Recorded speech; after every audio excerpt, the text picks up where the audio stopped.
Greetings from the Jazz Cloud. Richie Zellon here, bringing you another lesson full of information you can use to further your jazz guitar chops. Today I'm going to point out two melodic concepts that are characteristic of the bebop style.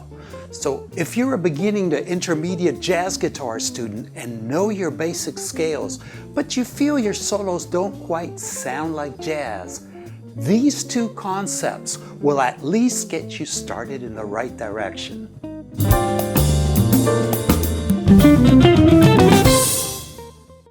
Welcome back to the Jazz Guitar channel, where I bring you everything related to the art of playing jazz guitar.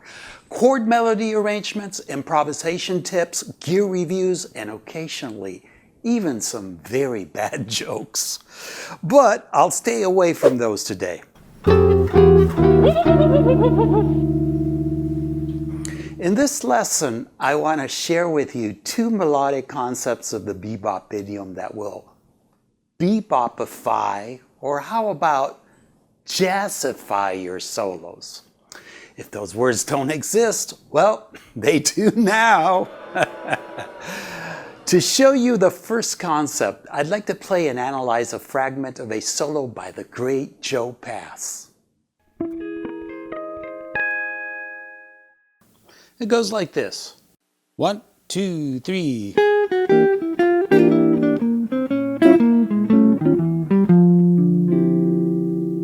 So let's analyze this. He starts out with an enclosure from above and below to the flatted 3 of the 2 minor 7 flat 5 chord. That's the enclosure. That's the target, the resolution. And he plays. And then an enclosure to the flatted 13 over the same chord.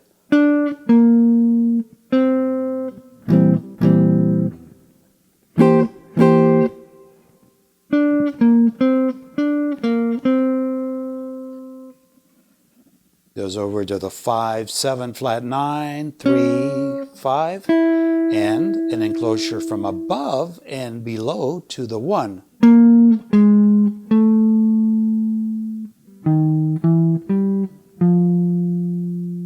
And this last portion, the last 3 notes, could be seen as an enclosure to the last final flat 3 on the 1 minor chord, the D minor 7. Could also be seen or analyzed as a 3-note enclosure to from below, double chromatic from below, single from above. Let me play it on 1 string so you'll visualize it better. Here on the 5th string, that's the target resolution, the flatted 3. To get started applying this, you can simply take any scale or arpeggio and use an enclosure to any of its chord tones.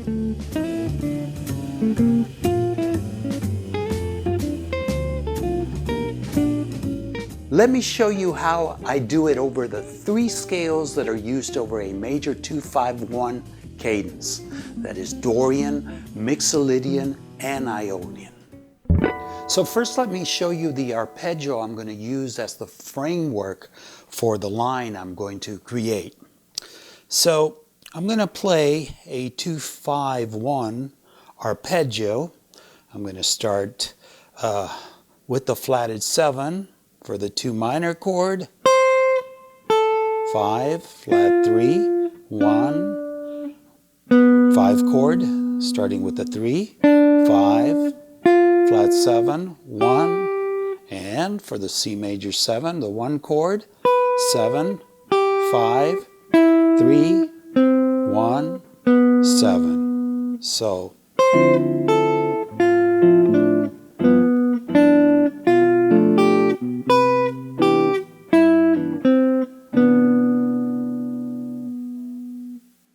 and the line goes like this. 1, 2, 3, 4.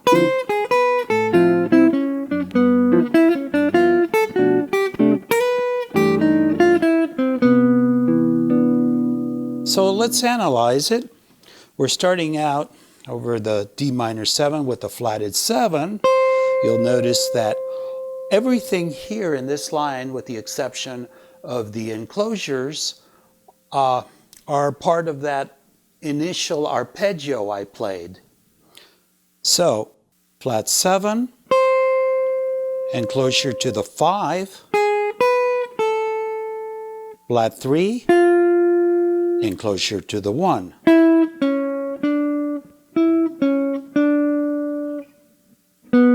3 over the 5 chord, and then an enclosure to the 5,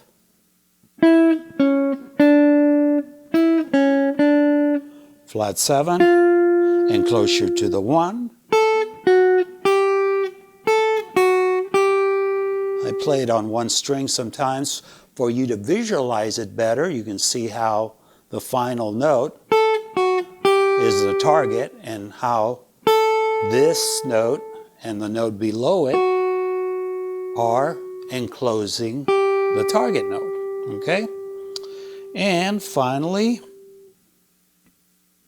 C major 7, 7, 5, and then we have an enclosure from below and above to the 3, 1, and 7.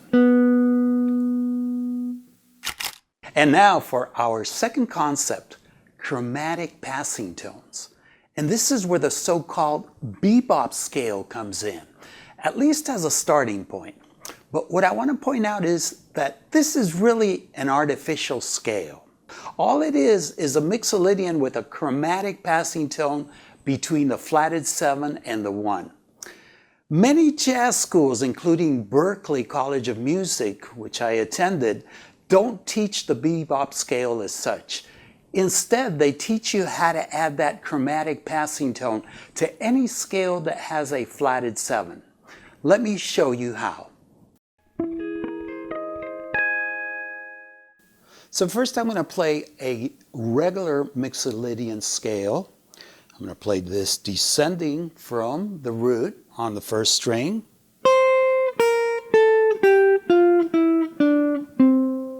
Ascending it would be, of course.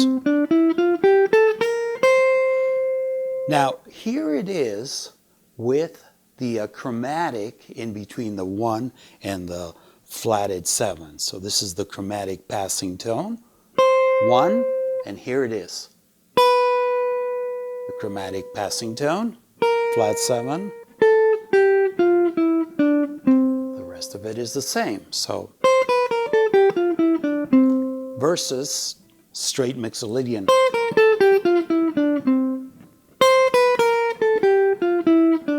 See, it adds that bebop-ish touch. Okay. Ascending. Now let me do the same with a Dorian scale. So regular Dorian, of course, descending from the root. So the only difference is that we're flatting the 3rd on the mixolydian, bringing it down half step.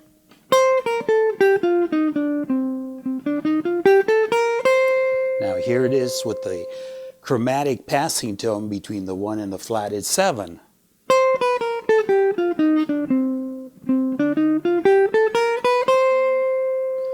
Now I'm going to play a line using the chromatic passing tone between the 1 and the flatted 7, as in the previous two scales, the bebop mixolydian and the bebop Dorian. But first I'm going to show you the arpeggio that I'm going to employ as the framework. So this time I'm going to go up here, and I'm going to start with the D minor on the root this time, descending. 1, 5. Now I'm over the 5 chords, starting with the 5th, flat 7, 1, 3.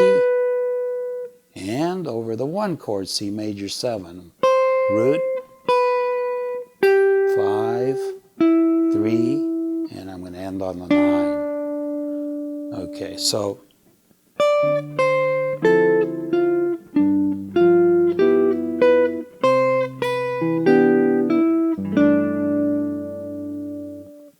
and here is my line. 1, 2, 3, 4.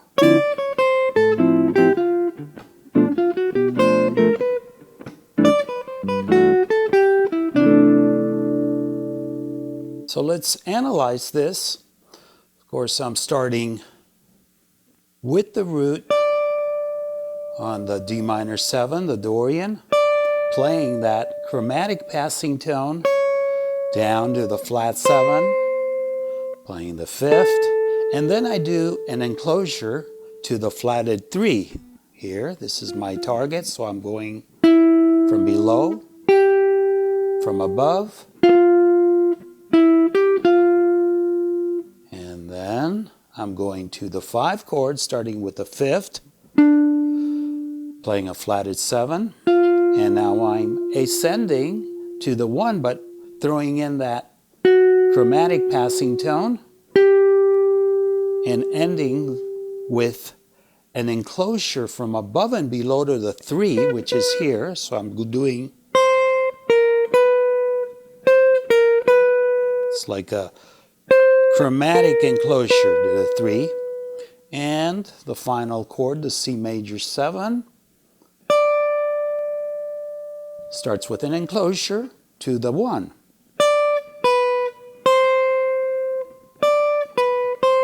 Then I'm going to the major 7, and then I'm doing an enclosure to the 5. That's my 5, 3, 9.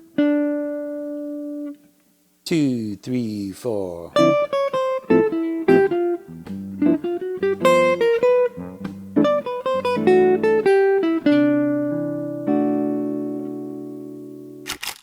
Next, I want to share a story about an experience I had when I was young and initially making the transition from being a rock and blues guitarist to playing jazz.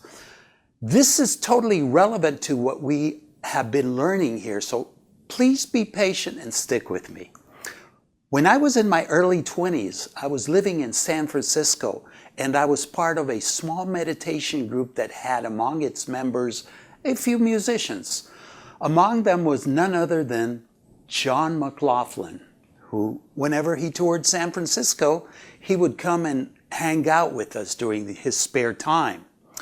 On one of these occasions, I was chatting with John and I mentioned that I was beginning to study jazz and asked him what he thought of bebop. This was during the late Mahavishnu Orchestra days, and I was under the impression that John probably had never played or listened to bebop, as it wasn't evident in his playing. It turned out that this was farthest from the truth. John had studied and played bebop for several years before developing his own brand of fusion. I'll never forget his words when I stated that what he was doing was much harder and more advanced.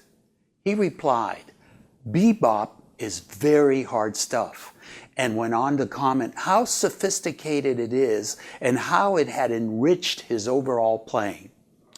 Here I was belittling bebop next to fusion, and the master set me straight. So I learned right there and then that mastering bebop was going to be no walk in the park. And you know what? After all these years, I can say from personal experience that he was absolutely right. But don't take it from me. Take it from one of the greatest guitarists on the planet. The point being here that you are not going to sound like a jazz player or let alone a bebop player from just learning the two concepts I shared with you in this video. There are many, many more, but like I said initially, this will at least get you started in the right direction.